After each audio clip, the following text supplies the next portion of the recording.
Robert Smalls was born into a world defined by the tide and the lash. It was 1839, in a small cabin behind 511 Prince Street in Beaufort, South Carolina.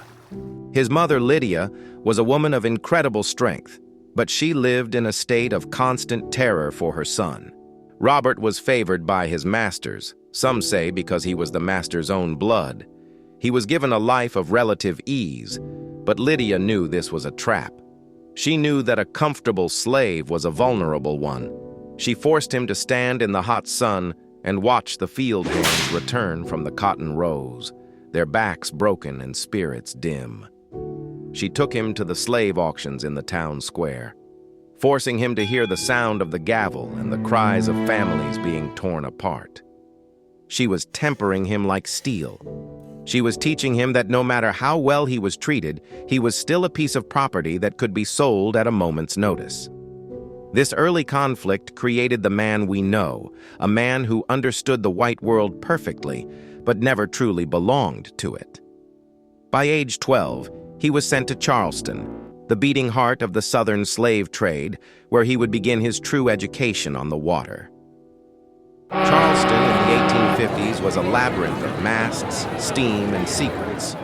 Robert Smalls started at the bottom, a lamplighter, a waiter, a stevedore. But his eyes were always on the harbor.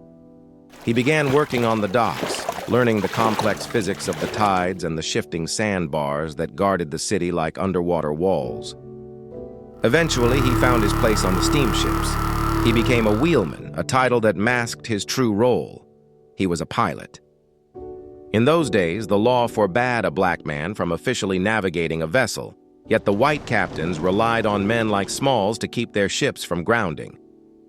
He memorized every light, every buoy, and every Confederate gun battery that began to sprout along the coast as the winds of war picked up.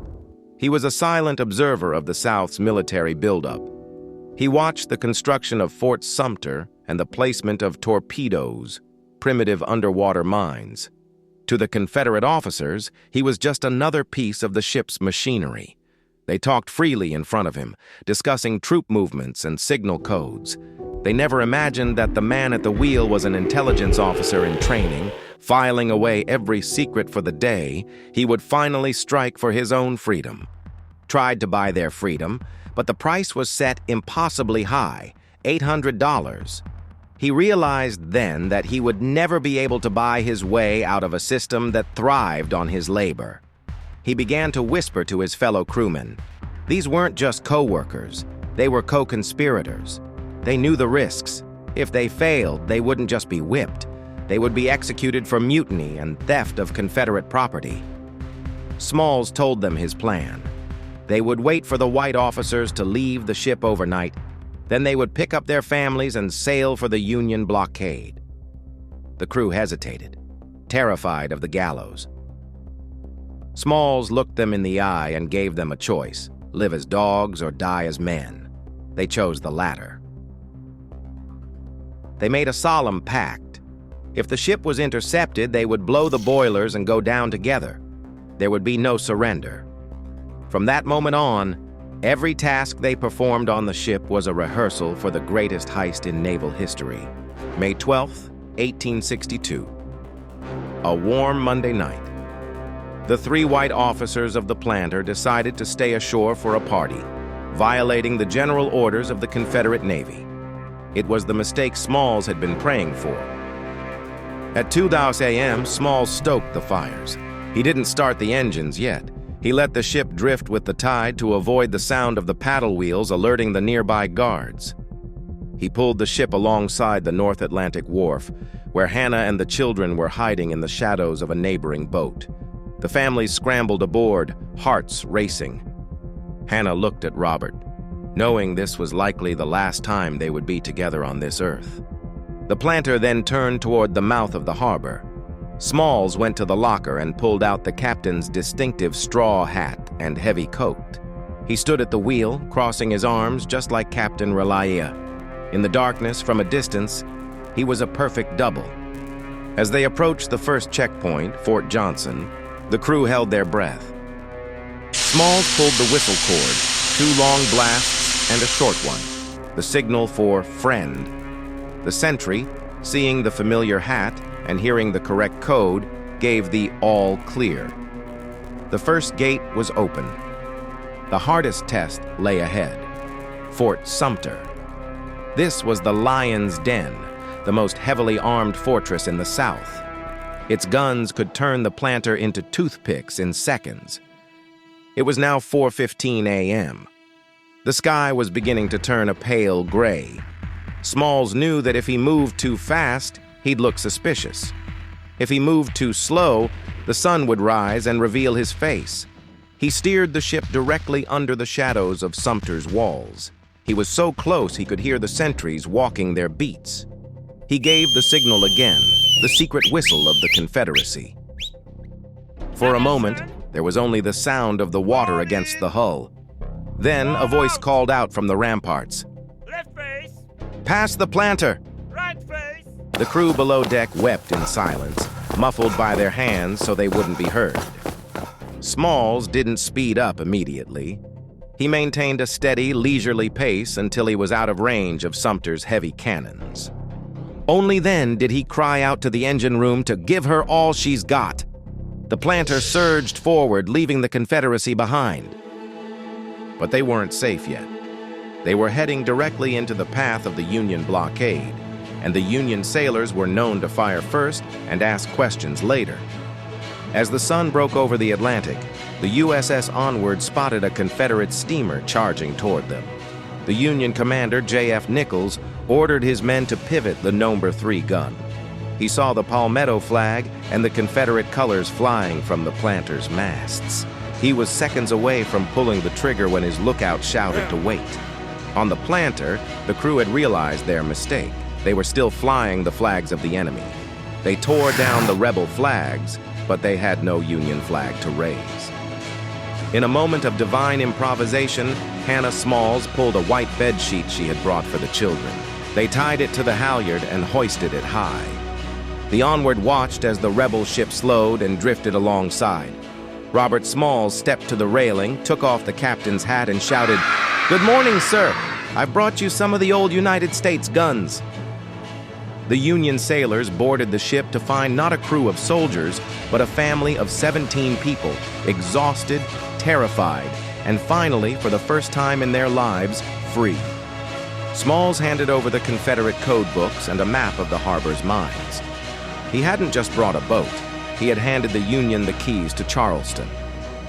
RobertSmalls became a national sensation overnight. The North, which had been debating whether black men had the courage to fight, now had their answer. Smalls was sent to Washington, D.C., where he met with Secretary of War Edwin Stanton and President Abraham Lincoln. He didn't just tell his story, he used his fame as leverage. He argued that there were thousands of men like him, men with expert knowledge and a burning desire for liberty, who were waiting for the word to fight. His advocacy helped pave the way for the Emancipation Proclamation and the official enlistment of black soldiers. Smalls himself went back to the front lines. He served as a pilot for the Union Navy, navigating the very waters he had escaped. During a fierce battle at Folly Island, the white captain of the planter, now a Union transport, became paralyzed by fear under heavy Confederate fire. He ordered a surrender. Smalls refused. He knew that if they surrendered, the black crew would be sold back into slavery or killed. He took the wheel, steered the ship through a gauntlet of iron, and saved the vessel. For this act of bravery, he was promoted to captain, becoming the first African American to hold that rank in the history of the United States Navy. As a hero with a $2,500 prize for his capture of the planter, a fortune at the time. He returned to Beaufort, to the very house where he had been born a slave. The mansion at 511 Prince Street was up for tax sale. Smalls didn't hesitate. He bought it. He moved his mother, Lydia, into the master's bedroom. In an act of radical grace that defied the bitterness of the era, when the widow of his former master, Mrs. McKee, showed up at the door, elderly and confused, Smalls did not turn her away. He allowed her to live in the house until her death, treating her with the dignity she had never truly afforded him. He opened a store for the formerly enslaved and became a leader in the community.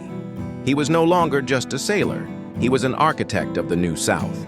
He helped found the Republican Party of South Carolina and served as a delegate to the 1868 Constitutional Convention. He knew that physical freedom was only the beginning. True freedom required the ballot, the bank account, and the book.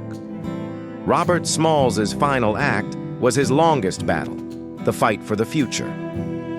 He served 5 terms in the U.S. House of Representatives, representing South Carolina's 7th District. He was a fierce advocate for the first free, compulsory public school system in the state, believing that education was the only way to break the cycle of poverty.